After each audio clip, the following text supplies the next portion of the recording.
Hello, everyone. How are you doing? This is Daryl Guberman, CEO of Guberman PMC LLC, a quality consulting firm here in Connecticut. The rest of the data, as I always say, will be down below this video. I'm not going to go into the ANSI mantra here and mission statement of half a nut, fuck you. You've already heard it time and time again. But this video today is very important, as most of my videos are. I'd say all of them. This video is about QA expert Daryl Guberman states, nobody has won the Black Hawk replacement yet. Nobody has. This past week, you had Jim Tassett, the CEO of Lockheed Martin. You also had Mr. Lemo, the president of Lockheed Sikorsky. You had Rosa DeLauro, Chris Murphy, representation of Connecticut, standing in the hangar, delivering the 5,000th Black Hawk helicopter, and they said key words as to why Bell will not win this contract. Sikorsky is here to stay, stronger than ever. And they talked about, within the context of the article, they talked about how Lockheed, Sikorsky, and Boeing brought their complaints to the government accounting office in Washington, D.C., which is very much affiliated with the Department of Defense. So this is why QA expert Daryl Guberman states nobody has won Black Hawk replacement yet. Not Lockheed, Sikorsky, Boeing, and not Bell. As I told you in many videos. Now let's go into this very briefly. ANSI, the American National Standards Institute, is a private, not-for-profit, non-governmental corporation that has both federal agencies and corporations on board. In 2015, Randy Doherty, the vice president of ANAB, the chairman of the IAF, and also the principal on the IAF tax report, which means that he had full control over it, supposedly, he handed over leadership of the IAF, incorporated in Delaware, to this communist Chinese national, Zhao Jinwu, who's been involved with our quality since 1994. He is also the chief executive of the China National Accreditation Services, which certified the laboratory in Wuhan, China, the Bio4 Level 4 laboratory in Wuhan that more than likely released the COVID virus. And that's per another ANAB participant, ANSI ANAB, a Pamela Sale, who under deposition stated that from one laboratory to another there are variances, which means laboratory controls are out of control. You have the factor that Zhao Jinwu is also mandated by the communist China to take your data through the China National Intelligence Law, Article number 7. You have ANSI and ANAB. You also, ANSI took over complete control over ANAB in 2018, and you also have the factor of federal agencies and corporations on board. Also, Randy Doherty in 2017 sat on the Department of Homeland Security while his buddy here, Zhao Jinwu, sat on the International Accreditation Forum. Is there a tendency for cybersecurity risks? Of course there is, business owners. He's been involved with our quality since 1994. There's a relationship here. Isn't that a tender moment? In a cybersecurity world, unbelievable. But anyway, you have that mess. I exposed the factor because it was a private concern. ANSI ANAB's a private concern sitting on the Department of Homeland Security. We later discovered, as we dug deeper into this mess, we found that the Department of Homeland Security sits on ANSI's board with a Phil Matheson, who's the director of standardization, whatever the heck those titles are that these jokers give, on the DHS, and he was sitting on ANSI getting $262,000 as a royalty payment. I've said that before. You'll find that data down below. So here's Randy, deeply immersed in the Department of Homeland Security, and I say this again. Every federal agency and corporation that sits on ANSI's board has gotten their data taken by no other than communist China. Isn't that amazing? It's absolutely disgusting. I did a video. They took Randy down. The issue that you find with this is that nobody has won because Lockheed Sikorsky, and Boeing went back to the government accounting office and bitched about this situation. And now the government accounting office says, well, we're going to decide in April. That means Bell never won the contract. Do you hear me, business owners? Bell never won. When the government accounting office is going to make the final disposition in April, so it's still up in the air. So let's continue on why Bell is not going to win. Here it is. You have Lockheed and Boeing sitting on ANSI's board by federal agencies and, of course, corporations. They themselves are corporations.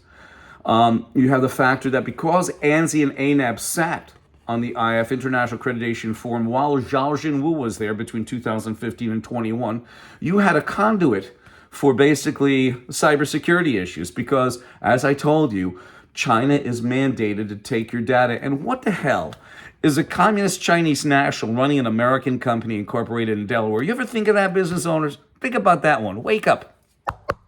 Wake up, for God's sake. Somebody's sleeping at the switch. But this is an issue, okay? We go further, and we find out, of course, that the Federal Aviation Administration's on board. This one's a good one. And I'm just going to tell you a little bit about this. You have Boeing sitting over by them on ANSI's board. In 2009, the FAA succeeded inspection and let Boeing go wild when you hear this one goes wild. Well, they let the aircraft industry go wild when it came to Boeing. They designed, developed, and flew and probably signed off the bottom of the flight-worthy certificate with the 737 MAX. Boeing has serious issues with the 777 and 787. They have serious quality issues. Yet these guys, the FAA, let them go play. And then you know what they did? They gave excuses. We don't have enough people. We don't have enough people. Well, let me tell you, don't have enough people, right? So you're going to have people that fall out of the sky. And they've had issues. They also had issues, Boeing, with fudging documentation on their on their paperwork. What did they fudge? Who knows? What, strengths of metals? That's a serious issue when you're flying around and your aluminum wasn't properly heat treated of a wing, maybe an engine. Maybe the bolts were not hardened properly that hold that engine onto the wing. Who knows? This is a problem when you have federal agencies being so close to corporations like they do on ANSI's board. There's an issue. On top of it, Boeing sits on the accreditation body that they mandate on their supplier portal must be ANSI, ANAP, or international equivalent. You find out through study and through investigation that their international equivalent could be Iran, Pakistan, and I don't blackball the people of those countries. It's the politicians, like every country. My mom used to have a saying, and she used to say, if you can get rid of the politicians, people would live harmoniously together. Ain't that the truth? And I hate to get into politics, but in high school, I'll never forget when Russia was a communist, supposedly. I don't think they've changed.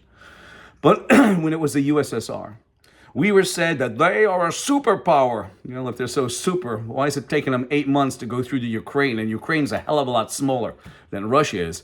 Because I think we were fed a pile of crap. That's why. Superpower this, nobody's a superpower. Okay? The only superpower is in fantasy movies. That's all. So anyway, getting back to this reality. So you have the FAA sitting on board. Okay? You have the FAA sitting on board that was in bed with Boeing. Isn't that nice?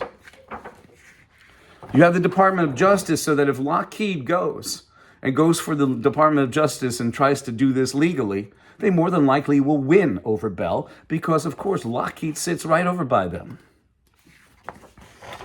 And then you have the pièce de résistance. You have the Department of Defense who signs off the appropriations for the replacement Black Hawk. And that is why this video is QA expert Daryl Guberman states nobody has won Black Hawk replacement yet.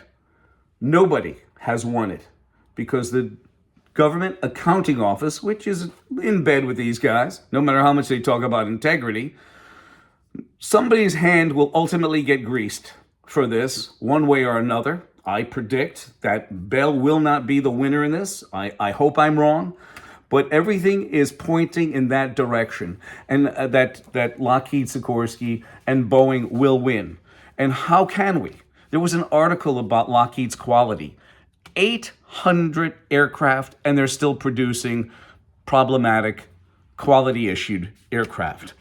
You also have the Littoral battleship, quality issues. They've kind of buried that now. And then you have Boeing fudging documentation. The FAA giving them a high five when it came to succeeded inspection for the 737 MAX. You have Pfizer and Johnson & Johnson. I have to bring the medical into this too. You have Pfizer and Johnson & Johnson, who both of them skipped quality standards, sitting on ANSI's board, having ANSI, ANAB accredited, companies that supply materials to them. So you have trash on top of trash upon top of trash. And that's what we get as consumers. And you hope you don't want to take one of those medications that might kill you, okay, from Pfizer and Johnson & Johnson, who sit right over by the FDA, USDA, NIH, and CDC. Do you see this mess, business owners? My fellow citizens, I leave it here. But this video, again, is about, and here is a Defiant SB-1, the Lockheed Sikorsky / Boeing aircraft, and here is the V-280 Valor from Bell. QA expert Daryl Guberman states nobody has one Black Hawk replacement yet. But I think after telling you this, you know what the outcome's going to be. 203-556-1493 or Daryl, TQRS, @yahoo.com. I look forward to hearing from you.